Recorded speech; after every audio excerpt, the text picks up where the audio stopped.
Oui, alors bonsoir à toutes et à tous. Je vais vous parler ce soir de deux concepts. Le concept des avirés lèvres, ce qu'on appellerait les vaillants de cœur, qui sont en fait les membres sélectionnés de l'armée de lumière du cœur. Eh bien, ce thème est traité dans le Zohar,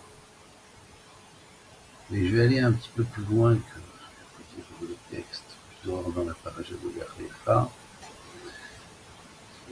Et évidemment, on mentionne que ces avirés de cœur, ces vaillants de cœur,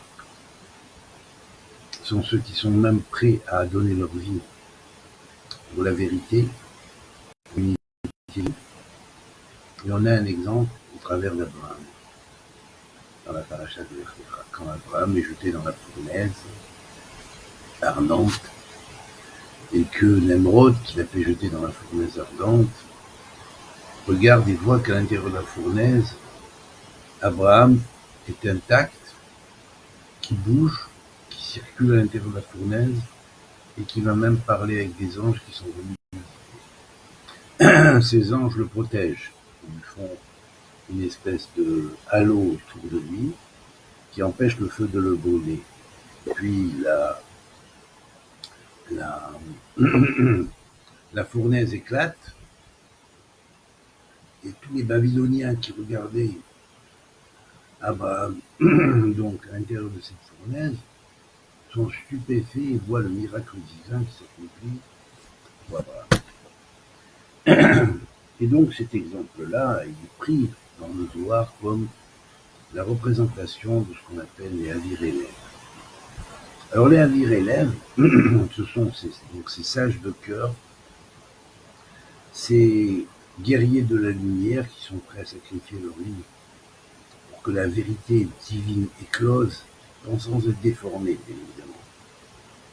Ils sont prêts à se faire jeter dans la fournaise. Et là, c'est là que Dieu montre que la fournaise, symbolisant le feu que nous connaissons et la lumière que nous connaissons, que dans l'espace de Nemrod qui est limité, bien évidemment, n'a rien à voir avec les lumières supérieures qui, elles, viennent du supraluminique et de forces qui sont bien au-delà et qui appartiennent au royaume. Donc l'ange Gabriel qui est dans le monde du royaume et l'ange de l'alphysique, c'est-à-dire de la physique spirituelle, bien évidemment, connaît les secrets de ce qu'on appelle les vitesses lumière progressives et montantes, telles que le code de la Torah nous l'enseigne. Alors, bien évidemment, ces Havir élèves, c'est eux qui vont montrer la voie du supraluminique au monde. Abraham en est le précurseur. Il voit au-delà de la lumière visible.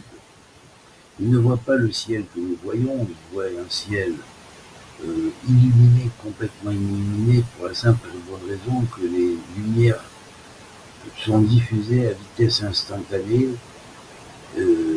et lui apparaissent dans l'instantané. Et là, il ne voit plus un ciel normal, mais il voit un ciel de lumière. Étant donné qu'il n'y a pas un point dans l'univers où il n'y a pas une étoile.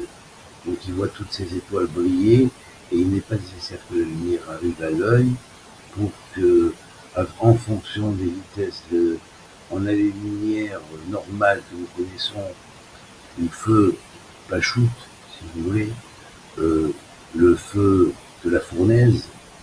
Cela, c'est ce qui appartient à Nemrod, celui qui se rebelle contre le Créateur, qui veut construire son empire mondial. Et aujourd'hui, le mondialisme de Nemrod, quelque part, c'est une fille de Nemrod. Donc, le Havir élève, les Havir élèves, on en parle dans le Zohar Parashat Lech Lecha. Alors, je vais vous dévoiler comment ça se dit en langue mégatronienne. Ça se dit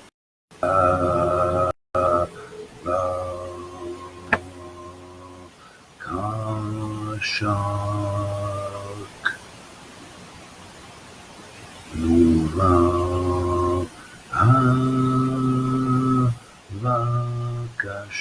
couvent. Et ce son très mélodieux vous enseigne que le Havirlev est lié aux deux lettres du nom de Dieu, le He et le Vav, et que c'est ce qui le rattache au Père, parce que le He et le Vav, c'est le Père du monde. Les Havirlev sont ceux qui sont liés au Père du monde, mais aussi à la racine Père de toutes les choses, au Père de toutes les lettres, au Père du Bereshit, dans l'alphabet proto-sinaïtique s'écrirait comme cela, hein, mais dont la valeur numérique proto-sinaïtique, d'après le nombre des cercles, hein, est de exactement 220. Et là, on a la valeur numérique de Bereshit plus le père de Bereshit, ce qui est le principe père originel de Bereshit. C'est là que les Havirlev de la Torah tiennent leur force. Et pourquoi tiennent-ils leur force de là? Bien parce que la Torah a été construite et donnée avec 32 voix, que l'Ef fait 32 voix, c'est la voix du cœur. Donc, automatiquement, les Havirlev sont ceux qui se rattachent à la Torah originelle, pas celle qui est venue après, qui a été commentée, recommentée, supra-commentée et supra-supra-commentée avec des correspondances humaines, mais qui se rattache à un sens profond et initial. Et ce sens profond et initial, il est dans le Shem d'Akadosh Baruch Hu, dans le nom de Dieu. Et ça, je vous le montre, quand vous le verrez écrit directement devant vos yeux. Vous verrez, vous ferez le calcul et vous comprendrez. Et c'est lié non seulement au nom de Dieu, mais c'est lié également au rattachement du Père de ces êtres de lumière avec ce qu'on appelle les 22 lettres sur les 10 sphirotes, c'est-à-dire les 22 lettres, les 10 sphirotes et les 10 paroles qui les incarnent, qui ont fait la création. Donc la création tant du monde minéral, végétal, animal, humain, ainsi que la création des cieux et de la terre. Donc, les Havirlev, c'est ceux qui se rattachent à ça. Ils ne se rattachent pas à des principes liés à la religion. Ils ne se rattachent pas à des principes liés à une politique, si on pourrait dire, disons, comment dire, je vous dis le mot français, disons, bureaucratique de la religion. Non, ils ne se rattachent pas à ça, les Havirlev. Ils se rattachent à la tradition d'Abraham qu'ils vivent. Et qu'ils vivent non pas pour eux-mêmes, et uniquement pour eux en tant que peuple élu, ou en se disant les représentants du peuple élu, mais pour l'humanité tout entière, parce que Abraham a été choisi en fonction du but d'arriver à l'humanité tout entière. Voilà ce qu'est la voie des Havirlev. Et les Havirlev, ils travaillent sur eux. C'est pour ça que le Zohar, dans la paracha de Lech Lecha, en parle. Et Lech Lecha, c'est quand Dieu a dit à Abraham, sors, va vers toi. Va vers toi-même, fais ton introspection. Ne cherche pas à devenir, à te faire un nom. Fais ton introspection d'abord et moi, ensuite l'Éternel, je te donnerai la terre où tu poseras tes pieds, où tu créeras véritablement et tu montreras à l'humanité comment on construit mon royaume sur terre. Construire le royaume, c'est pas faire des simples dynimes à dessous, hein, et des simples, disons, décrire des simples comportements individuels en disant oui, il faut que tu te comportes comme ci, il faut que tu te comportes comme ça, avec tas d'interdits et d'interdits, et qui sont des surplus d'interdits bien souvent, et à cause de ces surplus d'interdits, on ne peut même pas s'occuper de l'humanité, on ne peut même pas s'occuper de construire véritablement un royaume, on ne peut pas s'occuper de construire véritablement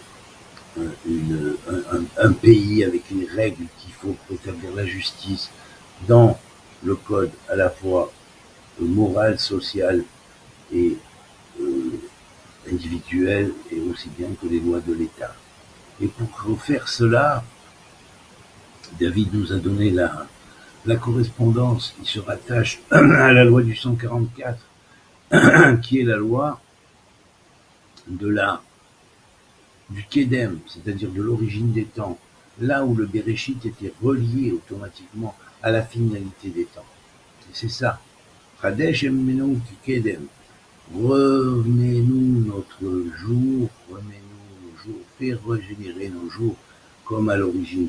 Parce que David Amelech a bien vu que durant la galoute, le peuple juif allait prendre une autre destination que la destination de Ayom Imbekolot Ishmaru. Aujourd'hui, si vous écoutez sa voix, ils allaient se disperser et faire des tas de communautés, chacun avec sa synagogue à droite à gauche. Mais c'est pas ça que Dieu veut. Il veut un seul temple, il veut un seul endroit de ralliement. Le reste, c'est du commerce. Ça n'existe plus, tout ça, et ça n'existera plus au temps messianique. Ça, soyez-en sûrs. Et si vous ne le croyez pas, vous verrez bien ce qui arrivera par la suite. Alors, ça y est, c'est fini. On n'est plus dans les temps de chacun sa petite communauté, tranquillos et décontractus.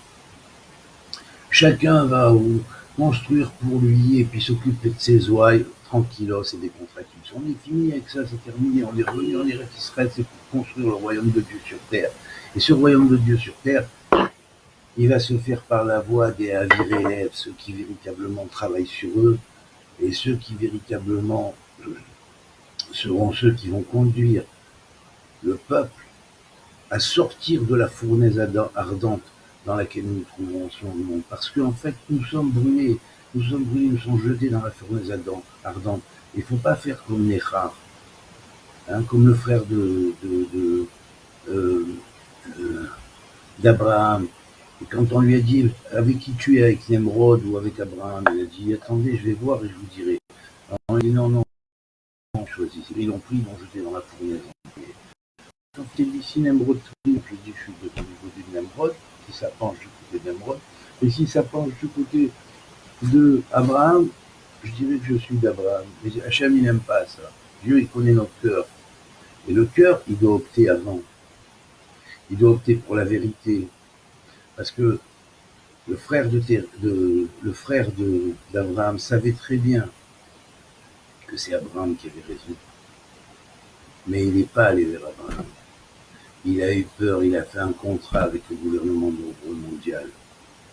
Et voilà, le gouvernement d'ordre mondial, c'est le némrodisme. Alors ceux qui veulent continuer dans le sens du némrodisme, qu'ils soient dans le judaïsme, le christianisme ou l'islam, ils ne sont pas dans la loi d'Abraham. Ils ne sont pas dans le cheminement des élèves, ce n'est pas des soldats de lumière, ce n'est pas des gens qui sont prêts à se sacrifier pour la vérité, c'est des gens qui prochent pour leur paroisse, et tout ça, c'est de la politique. Voilà, c'était mon message. Alors, que Dieu vous aide, que Dieu vous fasse trouver la voie, et que Dieu vous donne d'être tous et de devenir tous ceux qui m'écoutaient et les autres qui m'écouteront par la suite, et qui comprendront que d'après la logique, c'est la logique suprême dont je parle ici. Il ne s'agit pas d'une logique humaine, il s'agit d'une logique du cœur, il s'agit d'une logique de la sagesse pure, il s'agit d'une logique de ne pas déformer la parole de Dieu, et il s'agit d'une chose, de faire et d'écouter ce qu'a dit le Mashiach, Rabbi Yoshua ben Levi, Ayom Imbekolot Ishmaru. Et ça fait des générations et des générations et des générations de gens qu'on suit aujourd'hui, mais qui n'ont pas écouté sa voix. Car s'ils avaient écouté sa voix, le monde aurait déjà été bouleversé. Donc ça sert à rien d'aller pinailler dans les recoins de l'exil, vous cherchez les voies de la délivrance, vous ne les trouverez pas. C'est seulement dans la Torah de la Géoula, le cheminement qui va aller vers cette unité, cette collaboration, et puis dans cette collaboration, toutes les voies sont bonnes. Toutes les voies sont bonnes, mais il faut les éduquer ou les rééduquer à l'unité. Les réintégrer dans l'unité.